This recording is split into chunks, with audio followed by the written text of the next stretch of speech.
Good morning, Rabotai. Welcome to Breakfast in the Class. Today must be Friday.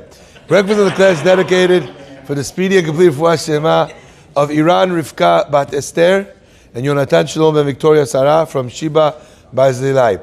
Also dedicated in loving memory of Marcia Alter Aleh Shalom Nishmat Emunah Nitzchia Yehudit Bat Avraham Abba Kohen. She loved Torah and Hashem may her neshama have an aliyah, and her love of Torah continued to grow in her descendants. Beautiful. Sponsored by her loving daughter Vidi and granddaughter Emmy. Also dedicated through Ashlema for Chana Bat Simon Feg and Eliyahu Shimon Mazal Fortuné. And the week of Kobu was sponsored by David E. Ash in honor of you and your substantial capacity to do good today and every day. My friends, the Pasuk tells us, Hashem says, Kedoshim tiyu ki kadosh ani. Be holy, for I am holy. Ish imo ve'aviv tirau. A person should fear his father, his mother and his father. Ve'et shabbatotai tishmoru, and you should guard my Shabbat. Ani Hashem Elokechem. I am Hashem your God. So I saw brought down the Filotecha Asicha. He asks a beautiful question. He asks that it seems that these things are four distinct and different commandments that are having their family reunion in the same pasuk. Kedoshim to you should be holy. You should fear your mother and your father, right? Keep my Shabbat, and Ani Hashem Elokei, I am Hashem your God. What is the connection between these four different things that brought them together in the same pasuk? So I want to share with you a beautiful idea, really just magnificent. So there's a rabbi, his name was Rav Moshe Tenenbaum. He used to work for the Vada Yeshivot. Anyway, one time he's on vacation out in the middle of nowhere in Israel, and this guy comes up to him, proper kibbutznik, okay? He's got the uniform on, the shorts, the sandalim, the guy has never worn socks in his life, etc., right? You go to a kibbutz, it's very difficult to tell the difference between regular day and Yom Kippur if you're looking at the feet, all right? Anyway, he's got the sandalim, he's got the, taltalim shchorim yordim ala ktefayim. He's got the full look. Guy comes up to him, he says, Rabbi, I'd like to invite you to a Brit Milah in the kibbutz Shomer HaTzair. Now, you have to understand what this means. The kibbutz Shomer HaTzair was, of all the kibbutzim, it was known not just as the least religious kibbutz, but it was famous, and they were proud of it, that it was the most anti-religious kibbutz.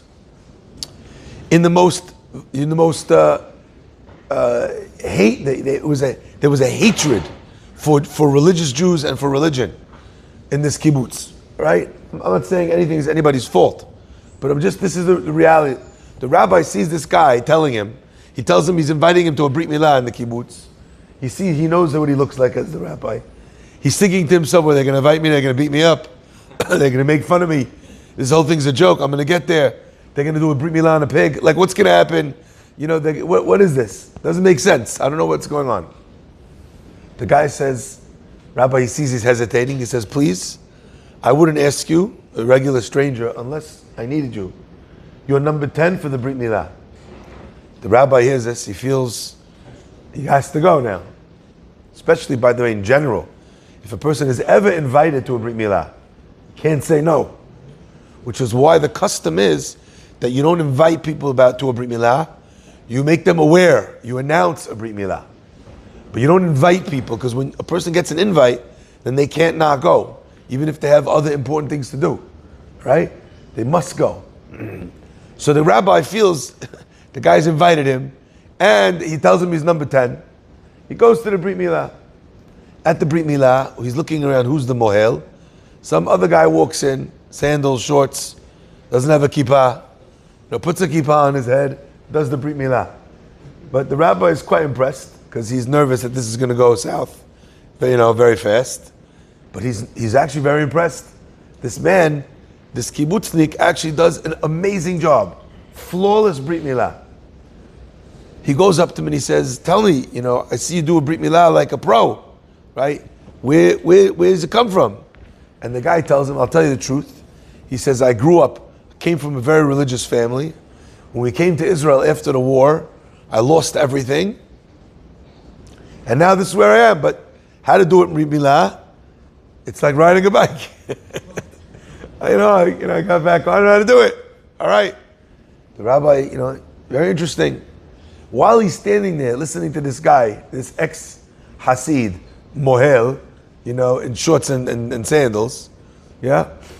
The Avi Haben, the father of the Mahul, of the child, comes to me and says, listen, could you do me a favor? He says, my father, the grandfather of the baby, is an elderly man. He's unfortunately not well. He wasn't able to make it because of health reasons to the Brit Milah. But I would really appreciate it if you would pay him a visit and just give him some encouragement. He feels bad, he wasn't at the Brit Milah. Rabbi says, no problem. He goes around to the guy's house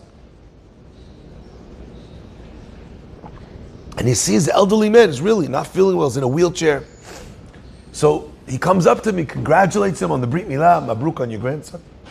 The guy says, thank you. He says, I see you're very religious. Where are you from? Jerusalem. He says, and what sect are you from? He said, I'm a Karlin Chassid. I'm from the Chassidut of Karlin. The guy, he can't believe it. He's in shock. The rabbi didn't think that mentioning the kind of Chassidut he was from was going to have such an impact on this non-religious grandpa of a baby in the kibbutz. So he says, why does that mean so much to you? What's your connection that I say Karlin? And the man says, I can't believe it. What can't you believe? He says, when I was a young man, I was living in Berlin. And Berlin at the time was the pinnacle, the height of secular and Reform Judaism. And not only was it the height of secular Judaism, where people were leaving religion from Reform, but it was an epidemic. Whatever their background was, the people there were the least religious, the most assimilated. By the way, ironically, the Meshech Chochmah wrote, but at the time, before the war, 150 years ago, he wrote, in his book, that there's going to be a tremendous destruction that's going to come out to the world. And where's it going to come from? Berlin. Wild. So you understand what the community was like in Berlin. At the time, Rav Yisrael was the wonderkind of the Karlin Chassidut. He came to town, to Berlin, and he said that they're going to do a tish in the shul, and they're going to have, like the rabbi does, a big meal with, everyone comes, they sing, brachot. The people of the town were not interested in rabbis. They were not interested in any of this stuff. But what they were very interested in, and by the way, it's actually a fascinating bit of history, many of these Jews that had left Judaism were obsessed with, weirdly enough, Yiddish theater. Fascinating. So you ever hear of Shalom Aleichem? Very famous, wrote Yiddish, plays. There was a massive industry of Yiddish theater. It was very, very developed. So they would go to the theater to watch them put on plays about Judaism, about Shabbos and the Haim, like Shabbos in the home. And they'd be crying, watching it, thinking, but then they would go home and it would be a play, it would be something that was an entertainment, something that was cultural, but it wasn't their life. So they thought, wow, one of those authentic rabbis with the real beard, with the real peot, with a big hat, he's coming, let's go, we all have to go see. So it was a thing to go to see, not because anyone really cared to go see or cared about the rabbi, but because they wanted to see culturally what this experience was going to be like. By the way, I'll never forget, I think you might have been there. Rabbi Dweck in Deal, years and years ago, used to have these great rabbis, a lot of times great rebbes. They would come to his house and they would do Friday night like a thing in his house. And he did at least one, I remember, with the Skalena Rebbe in his house. And it was packed with SYs. And the Rebbe is sitting there, he's like, I don't even know the tunes, but he's like doing the whole Hasidic thing. And you saw 200, 300 SYs are like this. An hour he's going, he hasn't made kiddush yet. They already finished their dessert 2 hours ago, right, till they got here, till they walked in. The place jammed with SYs, sitting looking at this Rebbe. It was so late and he was so exhausted. I'll never forget this actually. He had a gabai, big guy, standing right next to him. I was thinking, who's going to take out the rabbi here? You know, what is he worried about that he needs Mossad? You know, this eye guy standing next to him. All of a sudden, I found out what the guy's purpose was. In front of the rabbi, he has a big plate of gefilte fish. Because what he does is he takes a piece, and then the rest is like the leftovers from the rabbi, and they pass it around to everybody, right? The rabbi is so exhausted because he stays up every night learning, and he gets up early to pray, and he does his whole day is Avodat HaKodesh. All of a sudden, as he's sitting there singing, all of a sudden, he falls asleep, his head goes like this. A second before he hits the gefilte fish, the bodyguard goes, whoop. And I kid you not, he stood there for maybe 20 minutes, holding the rabbi's head, like this, just holding it gently in his hand for about 15 minutes, until the rabbi woke up from the gefilte fish and continued singing whatever song he was singing. It was like from another world. The SY, this was better than any TV show, by the way, and it was the biggest entertainment, really. And he gave the most beautiful berachot. They weren't there because they were joining his chassidut. They were joining, it was an interesting thing to see, right? So I relate to these guys. Anyway, they all came to this tish. And the rabbi's sitting there and he says, you know, where I come from, I don't usually say Divrei Torah at the tish, at the class, at the dinner. I usually reserve Torah separate from the meal. I'll do it in the morning and the afternoon, but not at the, but here I'm in Berlin, so I'm going to break from my normal thing. Anyway, this man in the wheelchair says, and then the rabbi said a Devar Torah. He said, it was 50 years ago. I still remember it like it was yesterday. The rabbi said, Kedoshim tiyu. Avivi motirao. Honor respect your parents. Honor the Shabbat, keep the Shabbat, and Ani Hashem Elokechem. What is the connection between these four things? The rabbi said, when I'm in my own village, talking to my own chassidim, who pray, who do every mitzvah, who try to live the best life that they can as Jews, all I need to say is, Kedoshim to you should be holy. He said, but then you come to some crowds, some places where if you ask them to be holy, it's too much for them. It's too religious, it's too much pressure. So you know what you tell people like that? They don't want to be holy? Okay, no problem. Could you at least, ish aviv imotirao?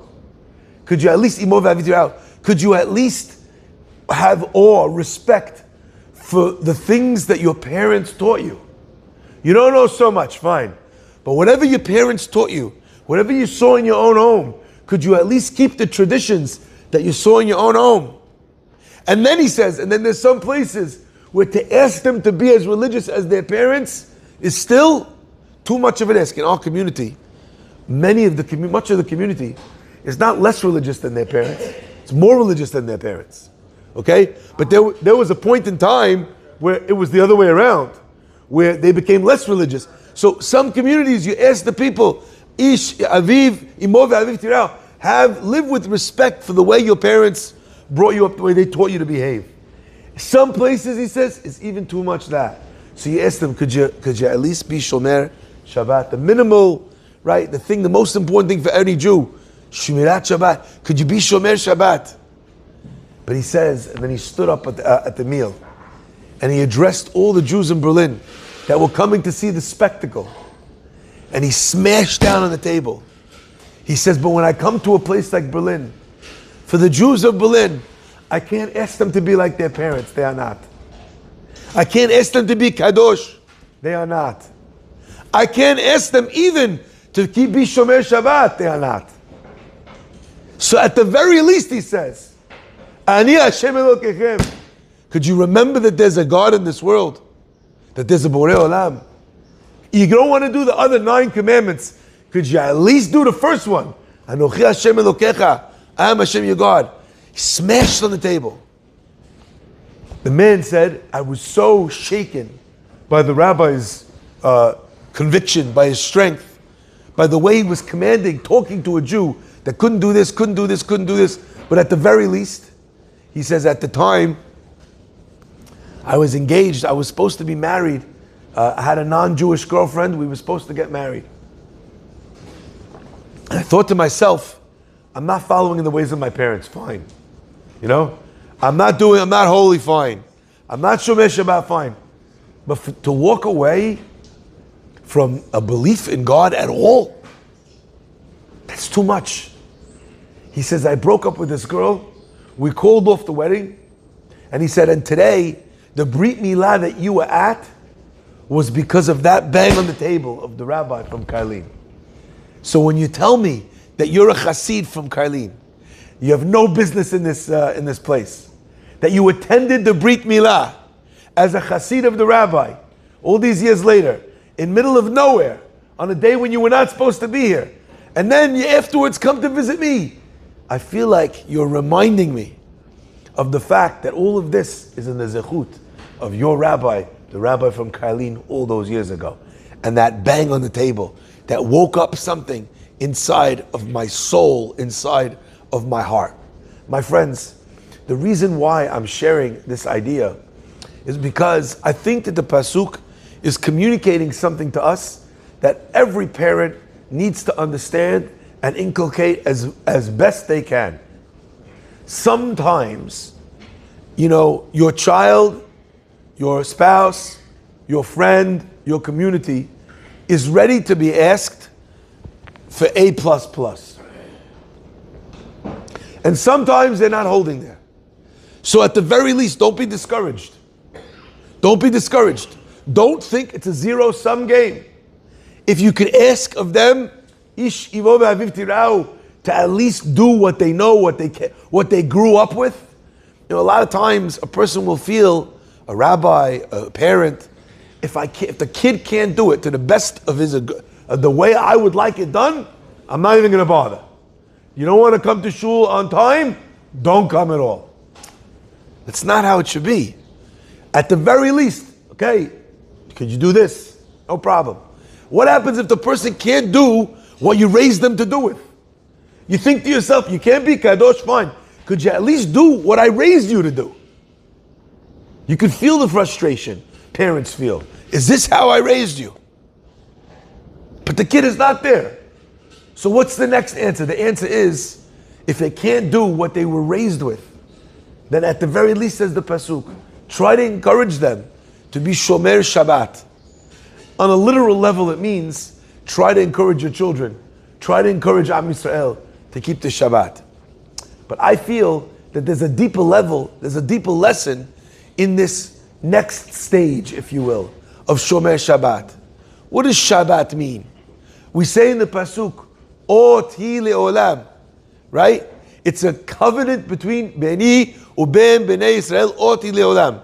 And what is the Ot? What is the covenant of God, of the Jewish, between Him and the Jewish people of Shabbat? What does it mean? Ki sheshet yamim asa Adonai et hashamayim v'ha'aretz, yom hashvi Shabbat v'nafash. Now that's a very strange expression. We have a covenant with God. What does a covenant mean? Anyone know what a covenant means? Covenant means you do X. I promise you I'll do Y. That's what a covenant is, right? Right? It's a contract. You do X, I'll do Y. Covenant is you keep this. Could you explain to me what the covenant exactly is here? Ot hi le'olam, right? It's a covenant between me and you forever. And what's the covenant?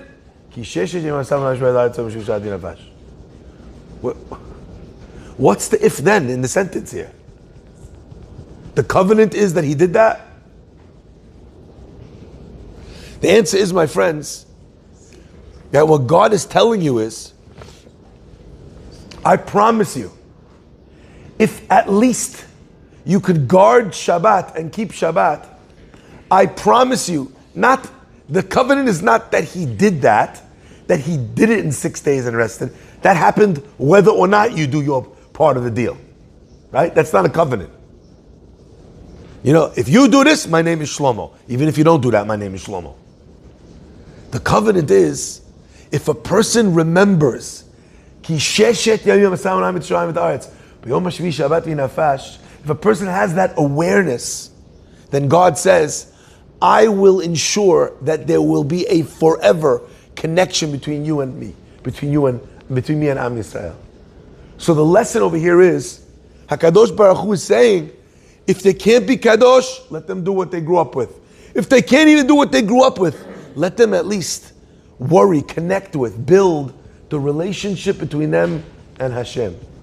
And then the Pasuk says, and if they don't even have a relationship, if they cannot build a connection with HaKadosh Baruch Hu, let them at least know. How many times parents will tell me, you don't know, I tell my son, I tell my daughter, I tell them, they're not listening. And then they don't listen. I said to many parents over the years, just because someone didn't do what you wanted them to do, doesn't mean that they didn't listen to what you had to say. Just because they argued with you on what you said, doesn't mean that they didn't listen to what you said. Sometimes though, it's too painful to let your parents have the last word, right? Because you're so busy with your own independence and how you don't need them and how you know better as a kid sometimes. So you feel the need to answer. But that doesn't mean that what they said didn't register. Says HaKadosh Baruch Hu, if you can't feel it, at least know it. 50 years later, this guy's grandson was in the Berit, in the covenant of God and the Jewish people. You know why? Because he had nothing but the smack on the table that woke him up to at least the knowledge that God existed. My friends, I'll tell you one thing. There used to be a big campaign. Most of you in this room are too young to remember it. With a bear whose name was Yogi. Now what did Yogi tell everybody to do? Yogi always told everyone to be careful about forest fires. No, Yogi Bear is someone else. Yogi Bear is genius. Yogi Bear is genius. But Yogi Bear, do you guys remember that? Yeah, he always there was a thing about the forest fires. Be careful when you have a campfire, right? You can't leave, sorry? Don't set fires. You gotta make sure that your fire is completely put out. If you've ever done a campfire, most of the younger people have not done that, right? If you ever did a campfire, you pour water on the fire, it's not enough. It's not enough. You gotta go underneath, you gotta open up the whole fire, pour water on each part, make sure there's no ember, because what does it take to light an entire fire, a forest on fire? It takes one ember that didn't blow out. Yeah, I don't know if you're these forest fires in California that swallow up 13 million square whatever, right? These fires raging in Canada. Do you remember when the whole of New York City turned orange? Half the time, you know where these fires come from? Some guy went camping. You know, he did his, he did the hot dog on the stick, the marshmallow s'mores, and he put it out, but he didn't put it out all the way. If there was one ember in the middle of the night and the wind started blowing, and it's in a forest, combustible material, next thing you know, the whole world's on fire. My friends, a Jew's neshama is the same way. All it needs to be able to be lit on fire one more time is that there should be one tiny spark that's still burning. And the Pasuk is communicating and saying, if you teach your children that the bar is here, but nothing else matters, and if they didn't do this, they're a failure, you risk losing the level beneath, and the level beneath, and the level beneath. But if you don't have this, and you don't have this, and you don't have this, think to yourself, what's the bare minimum? What can I implant in my child that will be able to last for generations? I thought to myself when I read this, on the one hand, you have this guy in this wheelchair, you know, who's thinking about the fact that his, that his son came into the Brit Milah. On the other hand, the Mohel himself is someone who comes from a religious background, threw it all away, but when they called on him, he was ready to stand up, to make the beracha, to do the Brit Milah. Never underestimate the Jew in a Jew. Never underestimate the power of the smallest flame that's burning in the heart of a Jewish person, because that flame, when it hits the right conditions, all it takes. I know, they say, there was an old song, some of you might know.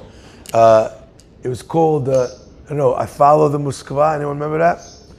I follow the Moskva, no? Down to Gorky Park, waiting on the winds of change. Remember that? Take me through the magic of the moment. Very famous song, okay? Those words, the winds of change, okay? The song was written about something else.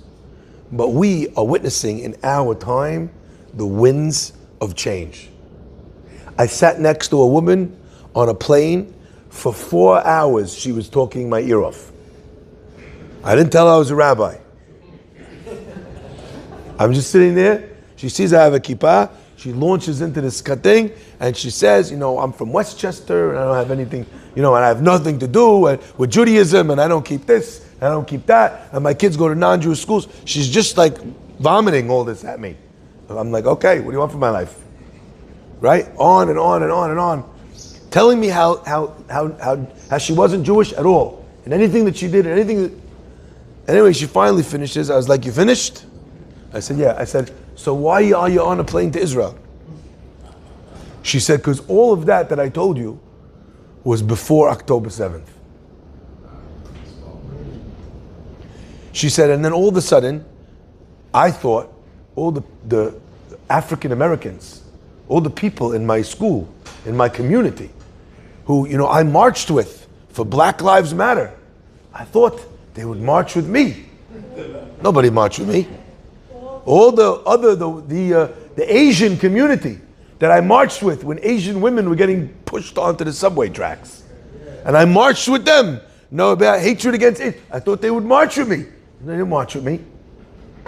Oh, this one and this one and this one and this one. All of a sudden I'm alone. My children go to school and their friends, their non-Jewish friends, are calling them kikes, are calling them murderers. One day, the day after, 1,200 Jews are slaughtered, burnt, raped, burned. And she said, and suddenly I realized, as little as I would like to identify myself as a Jew, everybody else identifies me as a Jew. What am I, the only one who doesn't know the secret that I'm a Jew? I'm the only one. My whole life changed, she said, on October 7th. And now I'm on the way to Israel. What should I do, she says.